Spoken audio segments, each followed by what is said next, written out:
Shalom, saudara-saudaraku yang dikasihi dan yang mengasihi Tuhan kita Yesus Kristus.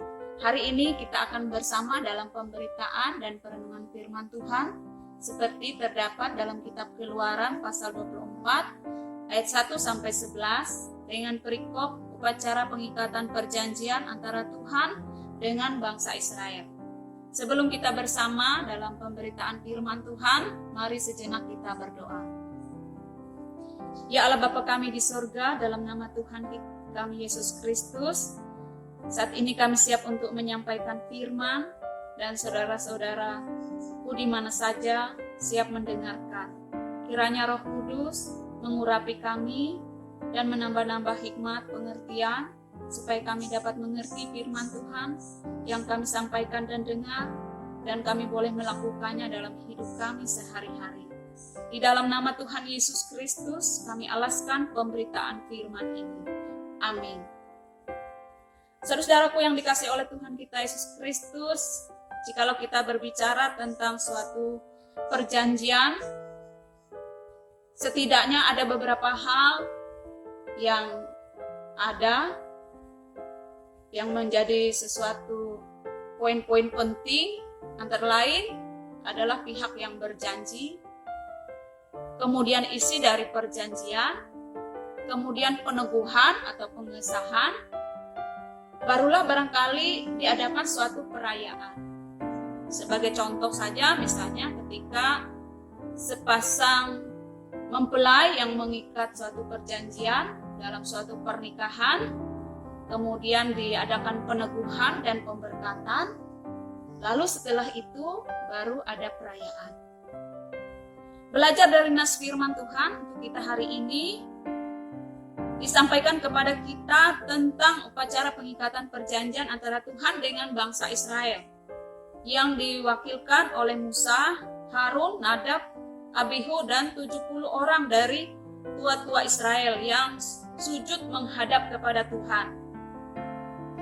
Dan isi dari perjanjian itu antara lain adanya suatu komitmen atau janji dari bangsa Israel untuk mentaati segala firman yang diucapkan oleh Tuhan.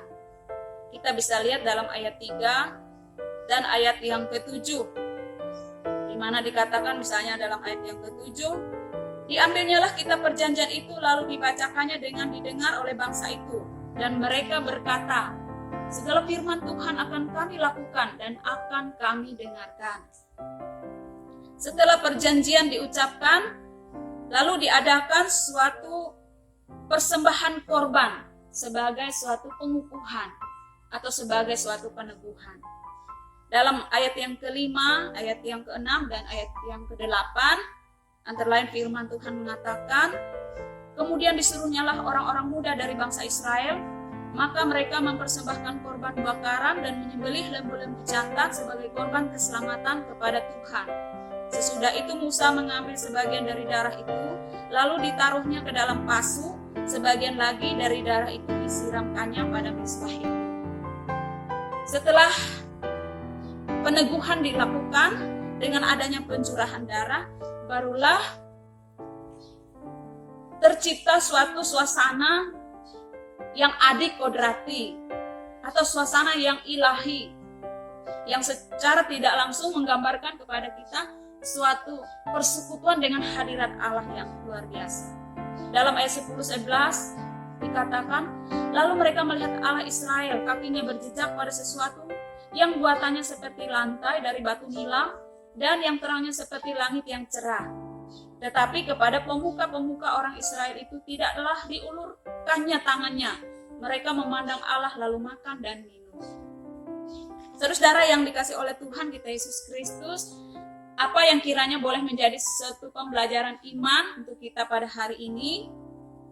Yang pertama kita diingatkan adalah tentang suatu perjanjian. Sesungguhnya sebagai orang percaya, kita sudah terikat dalam tanda kutip dalam suatu perjanjian dengan Tuhan. Dan tidak kebetulan Alkitab kita judulnya adalah perjanjian. Perjanjian lama, perjanjian baru. Dan apa isi dari perjanjian itu? Pada intinya adalah Tuhan sebagai Allah kita dan kita sebagai umatnya. Sebagai Tuhan atau sebagai Allah kita, Dia punya hak untuk kita taati, untuk kita percayai, untuk kita patuhi, untuk kita dengarkan. Dan Dia juga punya kewajiban untuk memelihara, melindungi, menyertai, menolong, menyelamatkan kita. Sebaliknya, kita sebagai umatnya juga punya hak, punya kewajiban. Hak kita untuk dilindungi, disertai, dipelihara, diselamatkan, bahkan sampai jaminan beroleh hidup kekal dalam surga. Dan kewajiban kita adalah untuk mentaati, untuk menghormati, untuk mempercayai, dan menyerahkan seluruh hidup kita di dalam tangan Tuhan. Saudaraku yang dikasihi oleh Tuhan kita Yesus Kristus, Allah sudah memenuhi janji-janjinya dan akan memenuhi janji-janjinya. Allah tidak pernah ingkar terhadap janji-janjinya. Kalau manusia mungkin sering ingkar terhadap janji-janjinya, tapi kita harus beriman bahwa Allah tidak pernah ingkar terhadap janji-janjinya. Dalam 2 Petrus 3 ayat 9 ada firman mengatakan, Tuhan tidak lalai menepati janjinya, sekalipun ada orang yang menganggapnya sebagai kelalaian.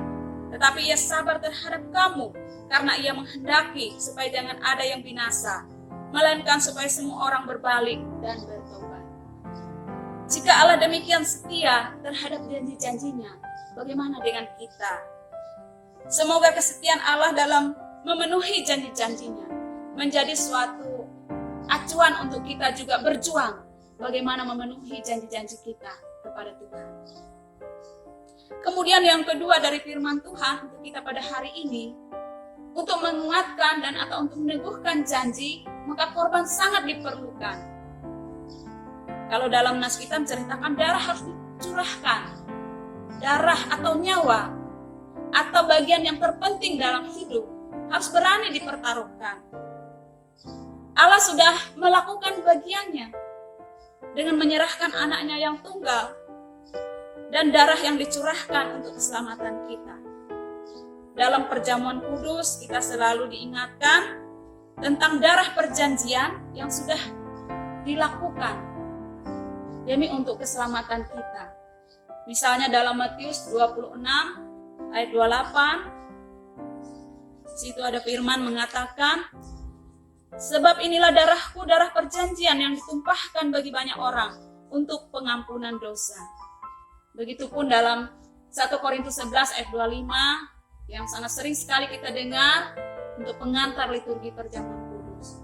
Jadi Allah sudah melakukan bagiannya. Lalu bagaimana dengan kita? Kita juga sesungguhnya perlu untuk berkorban. Jangan ada orang Kristen berpikir bahwa ketika Tuhan Yesus sudah mengorbankan diri di kayu salib, maka semuanya sudah beres. Kita tidak perlu lagi berbuat apa-apa. Ini sungguh suatu hal yang salah besar. Saudaraku yang dikasihi oleh Tuhan, ketika kita harus melakukan firman Tuhan dengan sungguh-sungguh dan menunjukkan kesetiaan kita kepada janji-janji iman kita kepada Tuhan, sadar atau tidak, sesungguhnya di situ juga banyak pengorbanan. Ketika kita harus mengorbankan kepentingan pribadi, ketika kita harus menanggalkan keinginan-keinginan duniawi dan kemudian mengarahkan diri untuk menghadap kepada Tuhan, saya kira di situ juga banyak pengorbanan.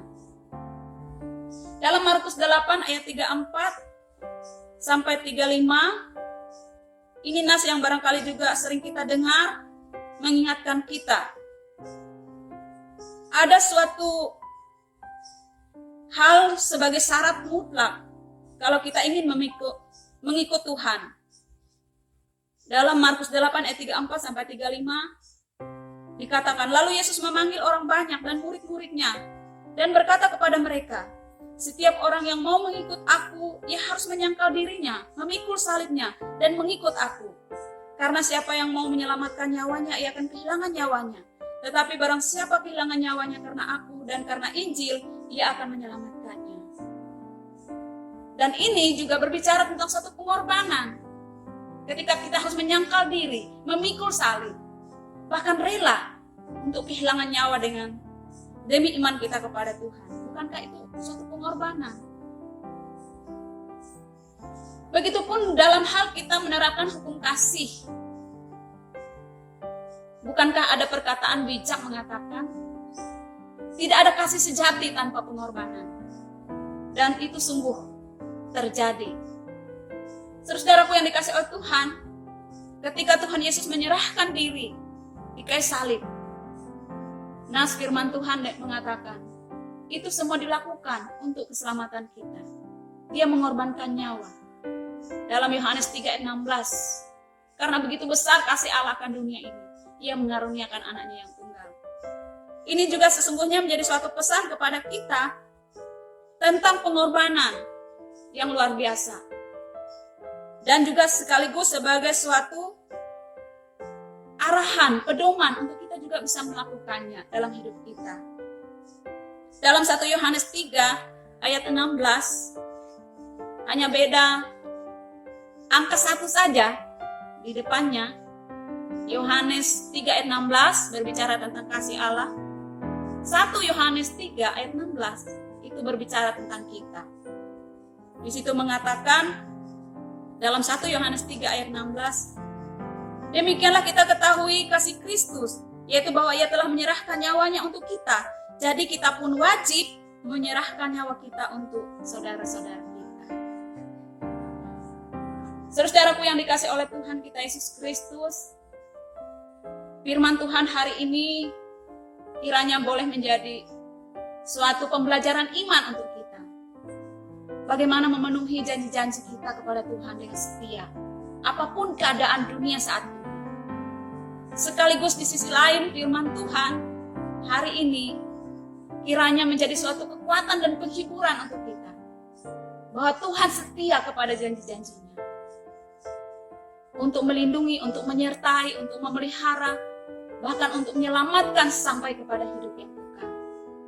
Karena itu sungguh diberkati kita yang mendengar firman Tuhan hari ini, menerima dengan sukacita, mengimani dan memberlakukan dalam hidup kita. Tuhan Yesus memberkati kita sekalian. Amin. Mari kita berdoa. Ya Allah Bapa kami di surga, terima kasih atas firman-Mu yang boleh kami sampaikan dan dengar hari ini. Kiranya Roh Kudus melengkapi, menyempurnakan, dan memeteraikan dalam setiap hati kami. Serta menolong kami mengimani janji-janji Tuhan dalam hidup kami. Dan juga untuk memenuhi janji setia kami, kepercayaan kami, kepatuhan, ketaatan kami kepada kehendak Tuhan dalam hidup kami. Di dalam nama Tuhan Yesus kami berdoa. Amin.